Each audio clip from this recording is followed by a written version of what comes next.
And so, what I'm seeing happening right now is something that is sinister. And I say it's sinister because this isn't happening because a bunch of woke people hate America. It's happening because there's another country that's influencing America and wants to cripple it from the inside out.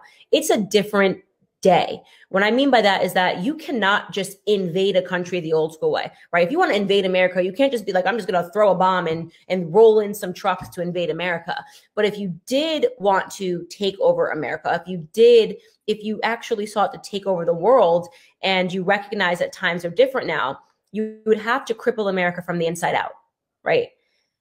This is when we start to talk about China.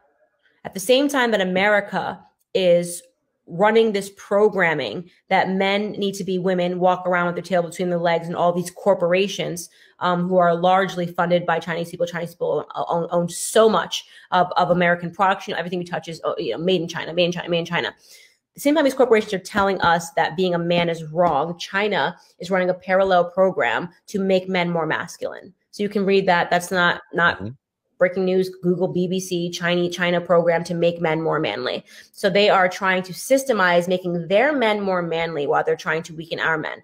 If you study foreign policy and you know about China, it has always been after the Belt and Road Initiative, which was that they wanted to turn the influence of people to the East as opposed to people looking for the world influence to the West, right? So this has always been their goal. They had a 100-year plan that was intercepted by the CIA many years ago, which they want to take over the world, plain and simple, right? And if you start to study China and see the way that China is moving, right, even recently at Anchorage, making Joe Biden's Secretary of State look like a fool. We had a blue-haired girl, right, sitting next to our Secretary of State, Anthony Blinken, and China was just talking to us, saying, well, basically, you're not a world power anymore, right? We're the big dogs now. And people are not paying attention to that because we're busy with Black Lives Matter. China is sitting on a stage saying that America has race issues, trying to stoke race issues in America, while at the same time, they have concentration camps for Muslim people, right?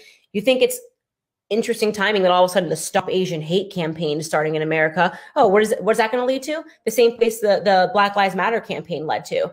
It's going to lead to Black Lives Matter campaign. You can't criticize a Black person. Well, the Stop Asian Hate campaign, which makes no sense because we should be talking about Black Americans kill most Asians. It's going to end in a place where the media is going to say you cannot criticize Asian Americans, right at the time where China is suddenly saying we're the new world power. We're not going to be able to criticize China. We're not going to be able to talk about Beijing. We're not going to be able to talk about foreign policy, their initiatives, and they own Hollywood. China owns Hollywood.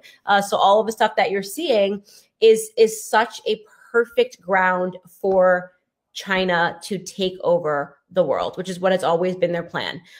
So I pay attention to that stuff. Well, I can't even focus myself on trying to understand why this little guy wants to loot, because America right now is about to no longer be America. We have a president, Beijing Biden, who loves China, right? China is implementing their 100-year plan. China is owning virtually everything that's in this country. And people don't understand that or see that because they don't study foreign policy. Instead, they're looking for everything to be racist around them.